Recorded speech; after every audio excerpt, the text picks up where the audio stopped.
This account is an absolute time capsule. What is up, guys? This is Cole. Welcome to Mr. Raven's account, which is oh my god, you might notice, by the way, first thing, sitting on 44,000 energy. This is nuts. And this takeover is going to be a very, very weird one because I've already been on this account and set up an Infinity Wixwell clan boss team, and that was like my main job on the account.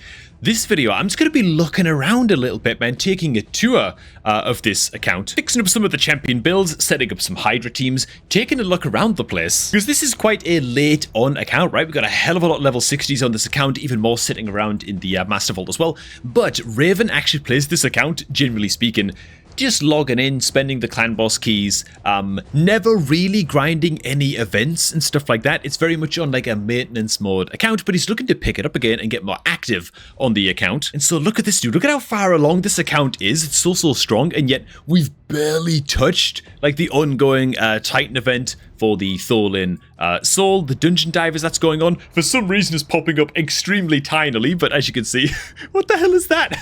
Plarium, what are you doing? Yeah, as you can see, like zero progress has been made on that. Well, the champion roster is extraordinarily powerful as well. Most of the legendaries that are up at level 60 have already been booked out as well, which is good to see, especially like the really, really good ones. Almost none of these champions are awakened, dude. Like very, very few red star champions on this account to speak of, which I think is causing us some huge issues. And okay, let's break it down, man. Before we do, if you're looking to start off a new Raid Shadow Legends account or invite a friend to start playing Raid as well, then make sure that you get that done by using my beginner promo link down below at the top of the video description box, meant to get your hands on all of the freebies that you see on screen right now. As soon as you're done with the tutorial on that new account, man, just grab your laptop, hop on a PC, click on the link down below, use it to create your new Raid account. All those freebies shall be yours. And you can also use good old beginner code Demon Slayer on day one of your new account as well, man, to get your hands on Thorlin Foulbeard on day one of your new account too, man. So that's 2 legendaries on day one. It's crazy as hell. Okay, so first things first. Okay, and I don't have time to do this on the. I've already been in this account for like 3-4 hours, mucking around with Wixwell teams, planning some rebuilds, planning Hydra teams, that kind of thing.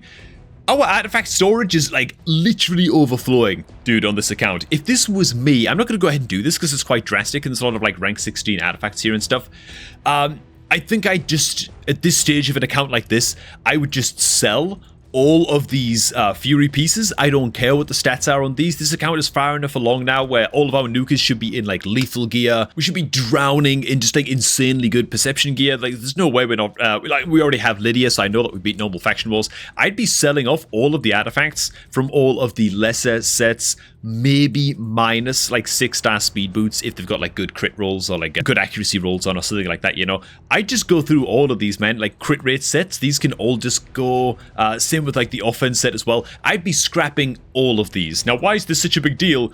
Because if I go into the bloody inbox, oh, what is going on here, dude? We've got some items that are actually going to expire soon. These relentless pieces are getting moldy in the inbox because this account is in like such like a maintenance state that I guess we just forgot to pick them up from the inbox. There's like a whole bunch of artifacts like this. Like if I go all the way to the bottom, we've got some feral pieces that have been in here for like a good few months. Okay, it's a problem. We need an artifact cleanse on this account as soon as possible, but an artifact cleanse takes like 4 or 5 hours. I don't got that kind of time. I've got like half an hour and then I've got to get to my next account takeover, you know. So Raven, we've got to get that done, man. How does the Great Hole look? Okay, I mean, it's very far along. Very nice. Prioritizing up the crit damage next. Love that. I would have went for that before the resistance personally, but that's just me. Then I'd go for the defensive stats after the fact as well, but pretty good. I haven't actually checked on the...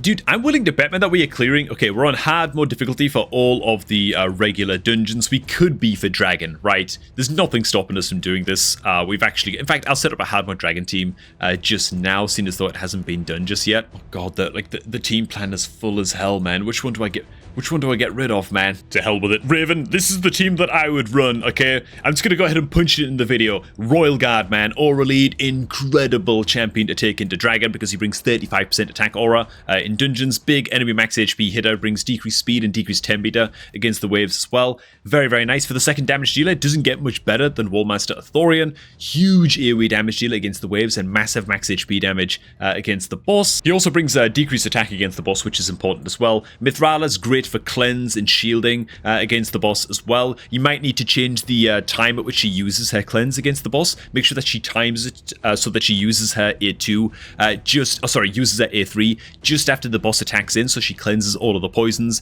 then applies the strengthen and shield. That's going to buy you a lot more time against the dragon in hard mode. I would probably just go Grezzo Iron Good because he buys you infinity time to kill the waves, and he's also going to give you shields and heals against the boss as well. Might even want him to open with his A1 against the boss so that you just get like an instant shield up straight away. Then we could just throw a ninja in there as a boss killer.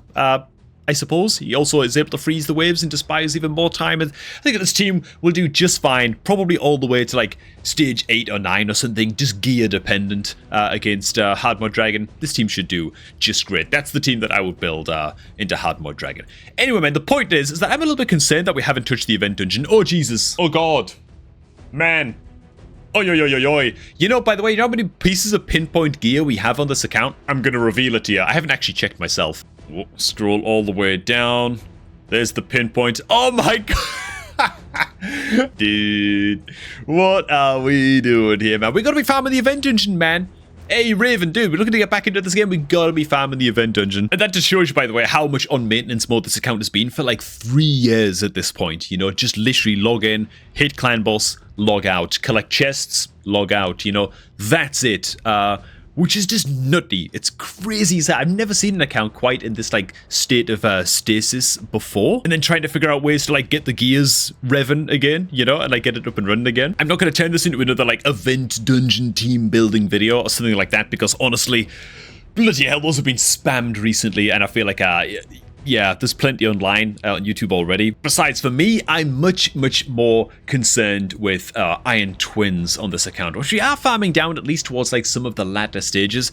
I feel like we should be putting our keys into this and energy into this. Farm this every single day on this account. And this is not normally advice that I give during an account takeover, right? Most of the accounts that I take on over are more early game, early mid game accounts, things like that. And I'm more recommending teams to maybe start clearing hard mode dungeons for the first time, or start farming stage 20 spider or whatever for the first time, you know, or like kill a certain Doom Tower boss.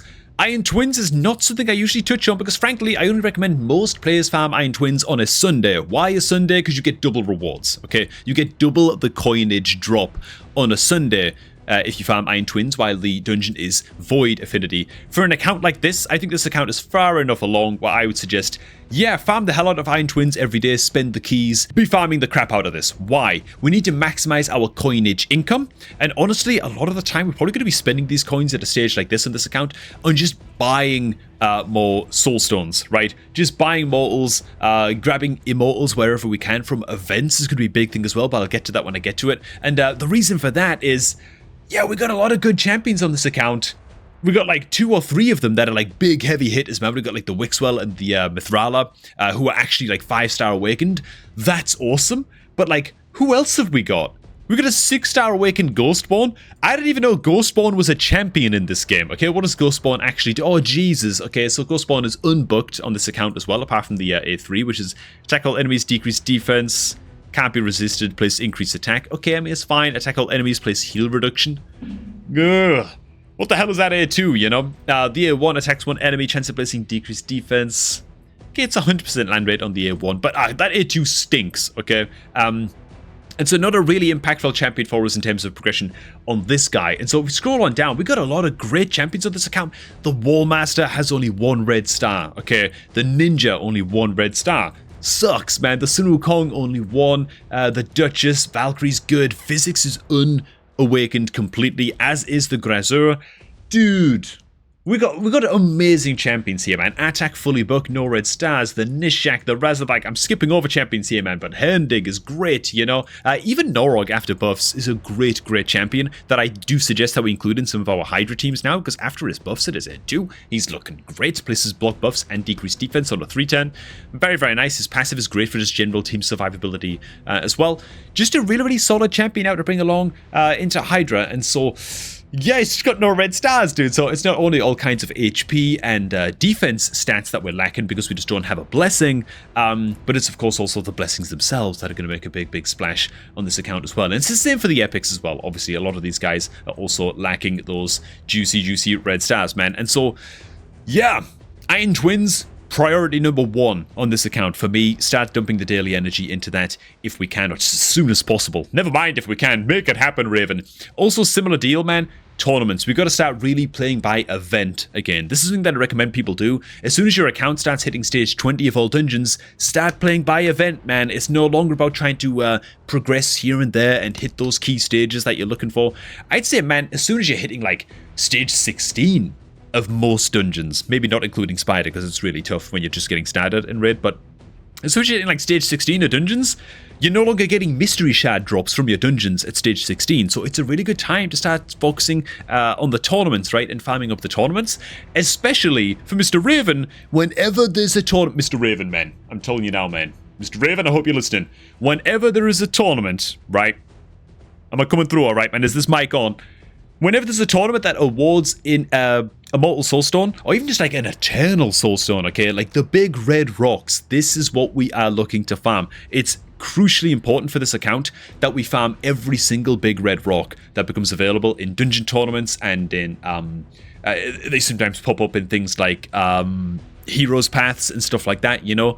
Hard focus on picking up as many red stones as we can. And to be honest, if anybody watching, if your account looks like this, you got a very solid champion collection. You've got a good few dozen level 60s, but you do not have the red stars on these guys. You don't have the soul stones to be awakening these guys.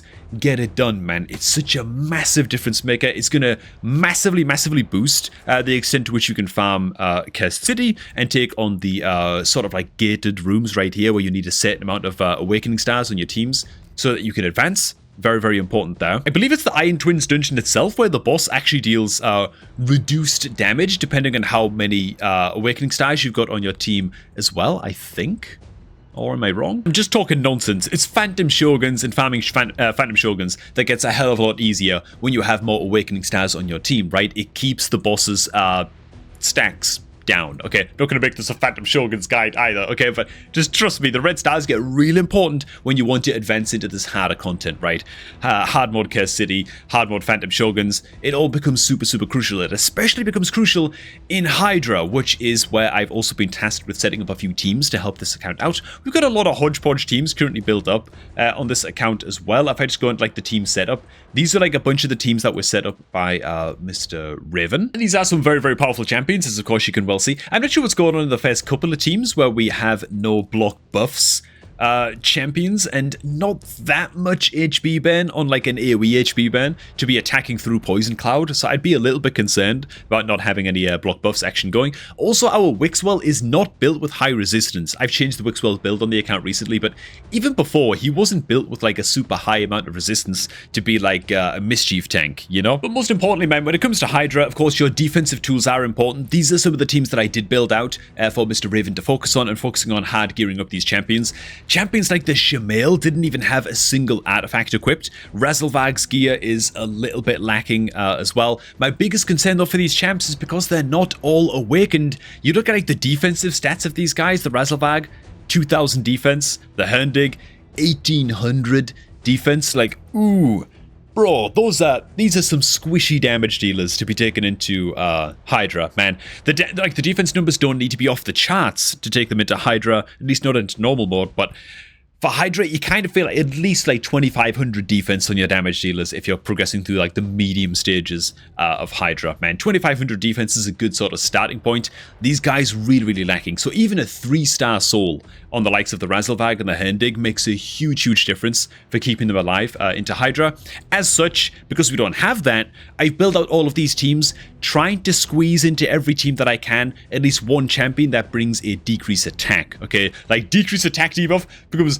Okay, it's always mega important to bring it to Hydra eventually, but you can kind of get away without using decreased attack on an AoE for a while in Hydra when you're just getting started, normal mode, hard mode, that kind of thing, you know. But eventually you're going to need it. For teams like this, because we don't have any bloody awakened champions, so nobody has any defense stats, we're definitely going to need the decreased defense, man. So that's my thinking behind planning out these teams. And of course, we're checking all of the regular boxes, right? We've got, of course, the provokers in every team, right? We've got the Physics, we've got the Grazur, and we've got the Husk in the C team down here. So we scrape at the bottom of the barrel a little bit with the C team in terms of the provoker, but It's okay. We've got our block buffs champions in every team. These are like the key roles that you really want to be bringing, right? We've got the Wall Master up here in it's actually the B team. Then the A team a little bit further down, we've got the Ugo. And then a wee bit further down in the C team, we have the Norog filling that role. I've done my best to squeeze a Reviver into every team as well. So we've got the Rector Drath in the B team. We have the Duchess in the A team. And then we have the, I forget this guy's name all the time. What's he called? Pytheon. Jesus, I'm sorry, Pytheon, man. That's just terrible of me. It's because your face doesn't look like a face on your champion image. It just looks like a blob to me, okay? It looks like a piece of abstract art, and so it's just tough for me to remember your name as a result, you know? You're just a Smudge. Screw man, Smudge is actually quite a cute name, dude. We'll just call him Smudge from now on, man. So we've got Smudge as the Reviver in the C team. One thing we are lacking in a couple of these teams is actually a Hex debuff. We have it in the C team with the Mithrala, but in the A and the B team, what I actually recommend is that we take a couple of our AoE champions who just have like AoE skills and build those guys out in a cursed set. And so for me, for the B team, it would be the Physics, and for the A team, it would be the Ugo. Like for me, Physics is a fantastic candidate for the cursed set because she's not really there to do damage anyway. You don't really want to put a cursed set on one of your damage dealers. It's much better on your provoker or on a support champion. Physics kind of fits the bill, right? She's got 2 attack all enemy skills, one on the A2 and one on the A3. She's mainly there to be placing like the decreased speed and the provokes and that kind of thing. And so she's a great fit for a cursed set, man. The cursed set is very, very simply going to, how much cursed gear do we have? Let me just double check this. Moment of truth. Ooh, bloody hell, not very much. Okay. What about equipped? Where is it? Oh, okay, that gives us one more piece. Oh, bloody. Okay, we don't have much cursed gear to work with. But a cursed set, man, 50% chance to place a Hex debuff for 2 turns. Yeah, she's going to be spamming Hex debuffs with a couple of attack all enemy skills. So Physics is a great candidate. Ugo isn't quite as good of a candidate, but she's definitely better than nothing. And so these are the Hydra teams anyways that I would build out on this account, man. Also, can I just say it? Look, I gotta say it. It's on my mind. Dude, Grazo Irongut, dude. This champion. This was the first ever champion where I actually pulled the crap out of just a ton of void shards during a progressive chance to try and get Grazo Irongut, dude. I was so sweaty to try and get this champ. This is one of the best champions in the game. And he's like never spoken about because he's like purely a support champion, you know, placing provoke, increased defense, increased resistance, but huge shields from like the more damage he deals, the bigger his shields and the bigger his heals are. The bigger his heals are on his A2. Increased duration of enemy. Oh my god, dude. Damage based on enemy max HP on the A2 as well. Like, what are we doing here, dude? This champion is so bloody good. He's so good, and I'm so jealous, man, that I didn't get him. Oh my god. This is like my most wishlisted champion in the game, dude. Oh my god, man. This is just trippy as hell as well. I'm just checking into the portal building, dude. We go to like the fragment summon section. Look at this, dude. We've got the Gomlock fusion. We've got the Yannicka fusion. Still sitting here. This Yannicka fusion, man, Raven must have been ready to pull the trigger on this for about 4 years. Okay, like if I'm getting the age of this account correct, he's probably been sitting on this for... I thought I was Diamond Hands, dude. This is crazy, man. The Cloptrix is still there. Rorik, Gerda, Packmaster, Shayak. The R2 still hasn't been fused as well. And then we're onto a whole bunch of Doom Tower FX as well, dude. Oh my god, man. So yeah, that's the thing that I would do, man, to just get this account back on track. Biggest thing, to be honest, being the gear cleanse. Like I say, sell off all of the slightly worse artifact sets that you're just not going to be using in many areas. Frenzy is just no good. Immunity even is just... I haven't seen anybody using an immunity set since I started playing Raid.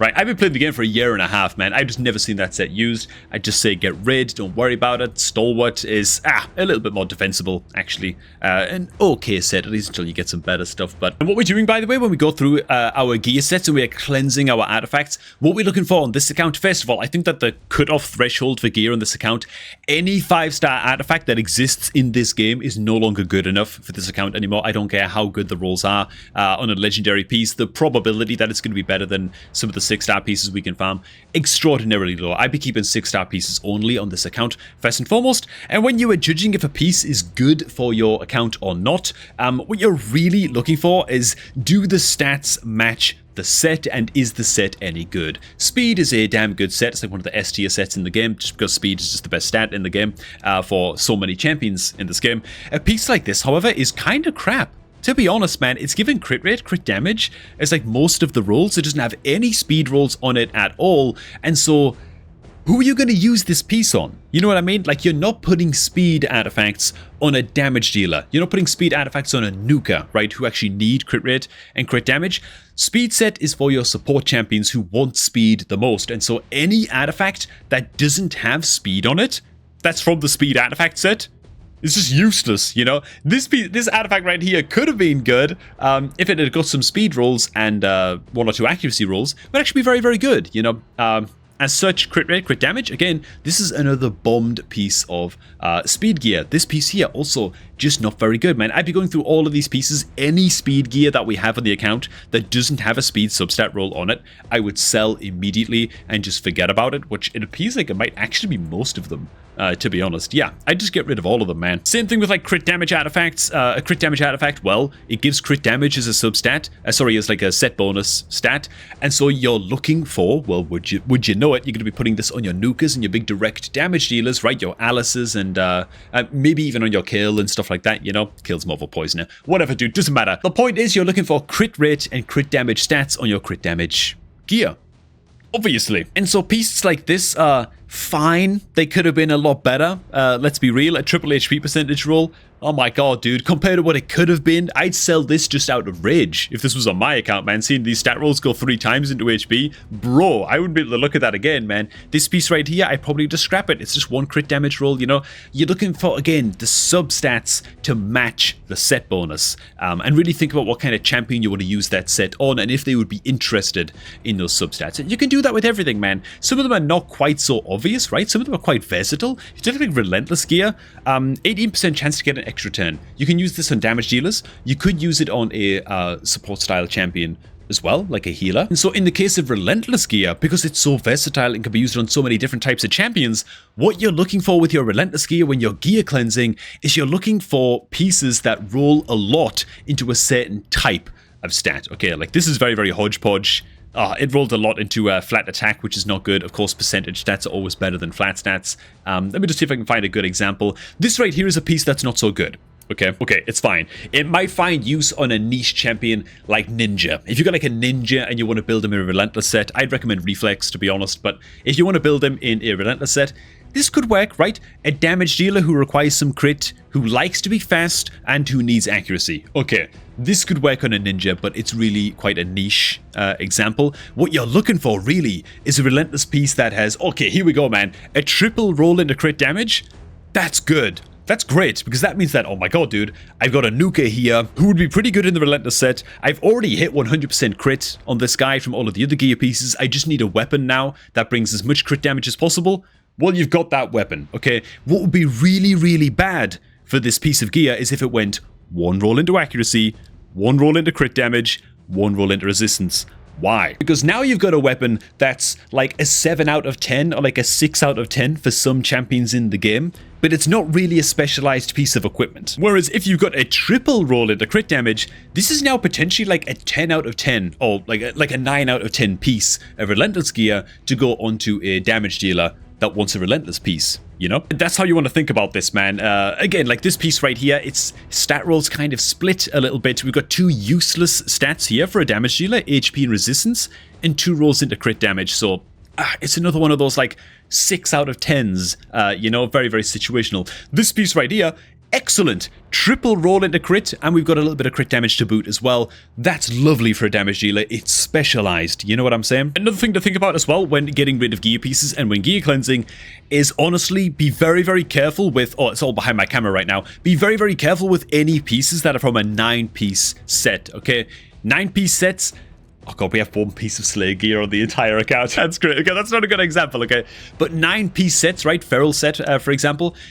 I don't care how bad the speed boots are for your feral set, okay? I don't care how bad the rest of the stats. Do we have any? Oh god, we don't have a single pair. Okay, let's just imagine that we've got a pair of speed boots here for the feral set, and the substats are terrible. Let's just say that, like, resistance, a bit of accuracy, and a bit of flat HP or something, you know? Like, the substats are just not great. In fact, get rid of the accuracy. Let's say it's, like, flat defense as well, you know? Horrible substats.